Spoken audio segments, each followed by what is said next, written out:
Hi guys, we're here at Wild Island. Yay! Nice kayo kay dili init. Ay, init di usually dire. Pero this time awa kayo. Tanawang panganod mo mi. Mura may gilandungan sa langit. Dili sa init. Ay magsaba mga tuto kamigin. First time na ako sa kamigin. Muna niniguro ko ka full gear ko. Yato motor condition kayo. Uban na to si Boss Jun ug si Mambing akong asawa. Pwede rin ko magsakyanan pero first po din ako nga long ride with my NS150. Let's go! Kayo mininggikan kay wa mi kabalo unsay process anang pagsakay og barge para makasiguro lang gyud.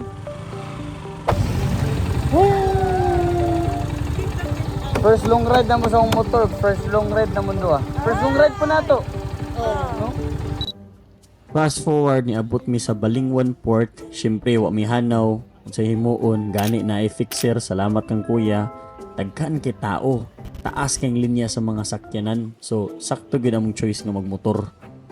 Pagsulod ninyo, ignalan si kuya para ma-priority mo. Iya ipansak ang mga motor og sakyanan, saksak sinagol. Nagsakyanan eh.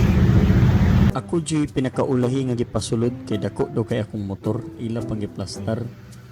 Grabe ka amazing tan-awon sa dagat. Unsa lang kag moabot na gid bis kamigin.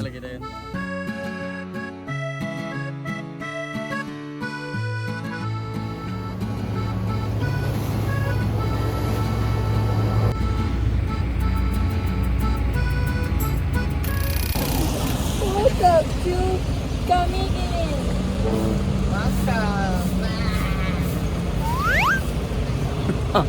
Mura ni kamigin. Tungod sa ka-excited, wagi ko katulog. Mao nang pag-abot namo, natog na lang sa gid mi. Aya mi nilaag sa among first trip. Nice ka diri.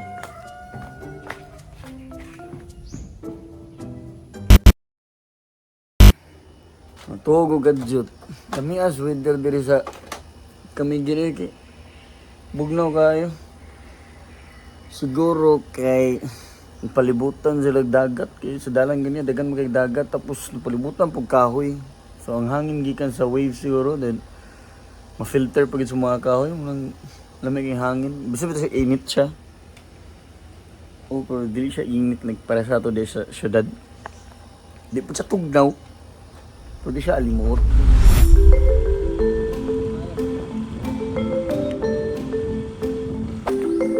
Karon diri sa Ardent Hibok-Hibok Spring. Let's go.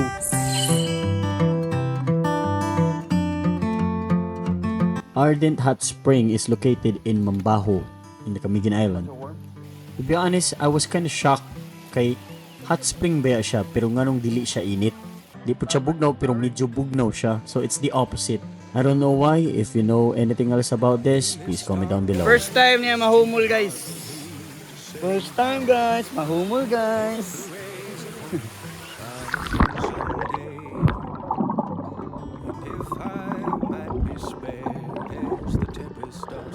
Dili init ang tubig, dili pod bugnaw. Sakto lang.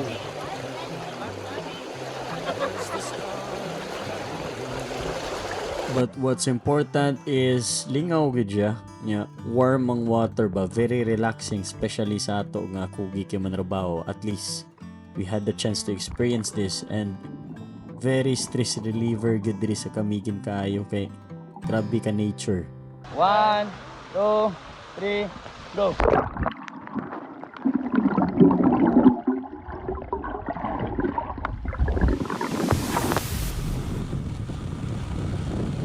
Next, hapit ta diri sa Sunken Cemetery. Diri mi nagpalit og mga bags, sort of like pwede ipasalubong bitaw pag uli sa Cagayan. Tapos, di man taga Bulumulangoy, nagtan-aw lang ta sa mga naglangoy dito sa may cross. I don't know the history behind this, but I've heard, correct me if I'm wrong, that back in the days, before when this was still a cemetery, natabunan ni siya kay nisaka og ayo ang tubig and ang cross na lang ang makita.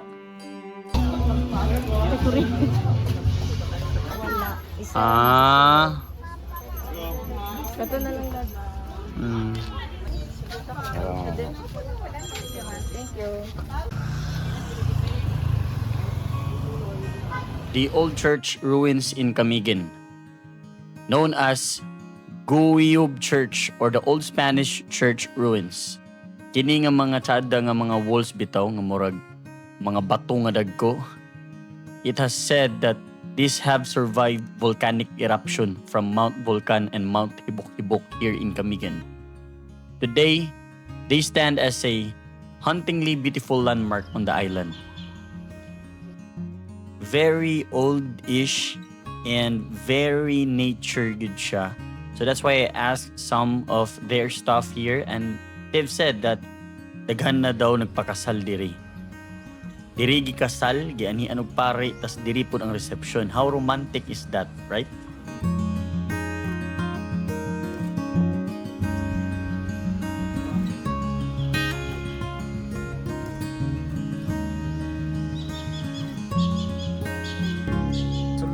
Oh, tsada sa sunset eh. Blur mo tanan sa likod. Ako rin makita. Pagkagabi, of course, it's time for panihapon. Ang Camiguin Island is not only home to natural wonders and serene beaches. It's also becoming a destination for unique and Instagrammable coffee spots. One of it is the Utopia Cafe. Kani bitang overview nga look, cozy ambience, and quality pud nga food. If you're looking for stunning views or a laid-back island vibe, make sure to visit Utopia, diri sa Mambaho, Camiguin. Jesus Christ. Before bitaw mo mga tulog sa iyong first night, ayaw ninyo kalimtik ani diri lami kay ilang ice cream. Promise. Kining Moonflower Garden, nice gini siya hapitan kay kilid ra siya sa highway. Dili na restaurant. So pag pinasa ice cream. Oh. Gahi dulu ba? Oh.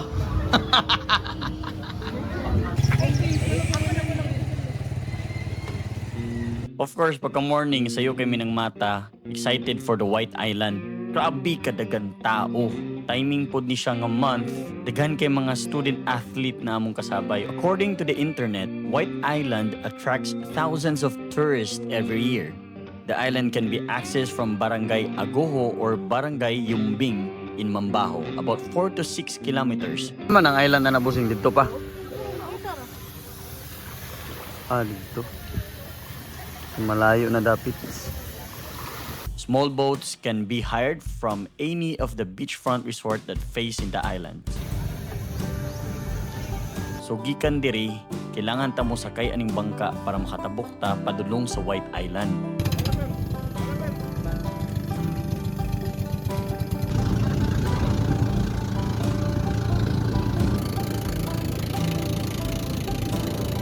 Ayan, kita na diri ang White Island. Hi guys, we're here at White Island. Yay! Nice kayo kay dili init. Ay, init di usually diri.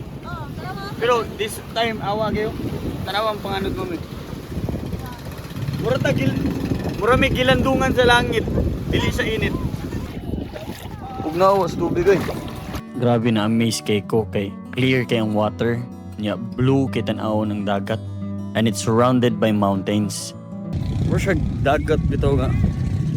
Grabe galahom tanan. Tapos near the island kay mabaw na siya.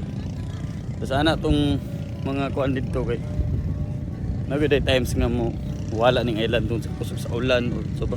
Pero what I'm really excited for is Nay na maligya og sea urchin diri tapos sa TV lang mi katanawan. Uy, noon sa mga mo. Baligya na baseng. diara, curious kay ko sa lasa ani. Ana pas busing nga kaning sea urchin daw kay makapainit. The best daw kay gamiton murag Drive Max ba.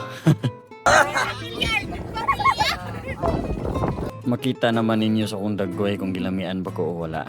Pero mas nalingaw kog story kang busing kay dagan na daw siya gnamit nga artista ta siya ang nagpicture diri sa White Island.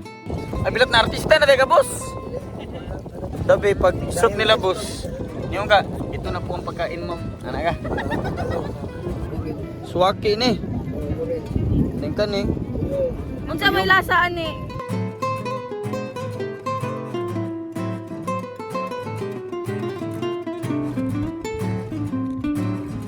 Sumoton, naku nakitan mga isda. Balik ko kay gikuha na akong cellphone. Ganihar ako naglangoy-langoy mga cellphone kay kapuyan ko ba, di ko ma-enjoy. Humana na, enjoy na ko. Mga iska oras na ako siglang langoy. Naku nakita mga isda, gusto nang ipakita sa inyo ha. Like sa mabaw nga part. Naagya po isda. Amazing.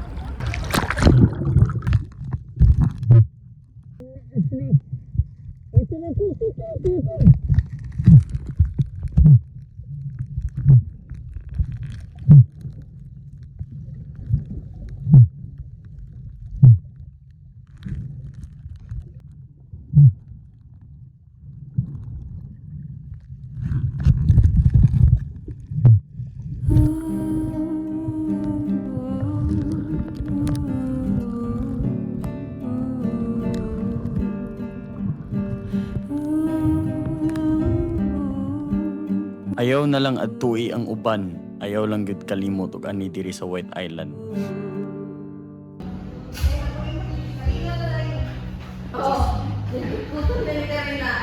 Time for a bit of relaxation and refreshment. Nice diri sa coffee spot Camiguin. So far, sila pa among natuan nga mo accept og credit card payment. And lami kay ilang mga smoothies.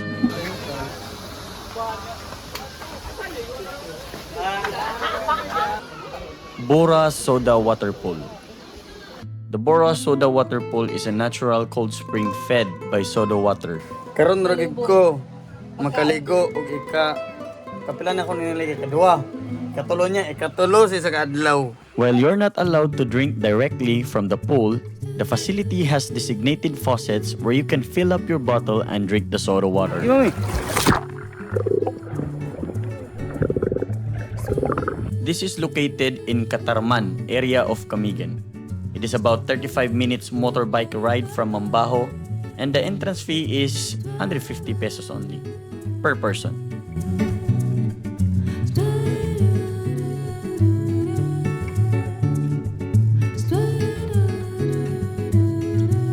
Surrounding the pool are huts and seating areas where you can set down your things while you go for a swim.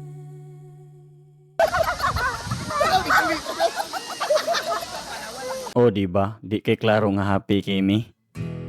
Pero we've come to the saddest part of the video, ang pagpanguli. Maujud na ang reality sa every travel na ay ending, pero ang memories dili mawala. Ang dagat sa Camiguin, it taught us something. Bisan pa mo ebb and flow ang waves, they always find their way back to the shore. Just like friendship, bisan magkatag-katag ta, we'll always find our way back to each other. Shout out ka Mambing, ug Boss John, ug sa kong asawa. You guys made this experience priceless. So until the next laag, kay bisan pa og mahuman ang journey, ang friendship, magpadayon gyapon. Charis. This is Lancy Boy. Peace out.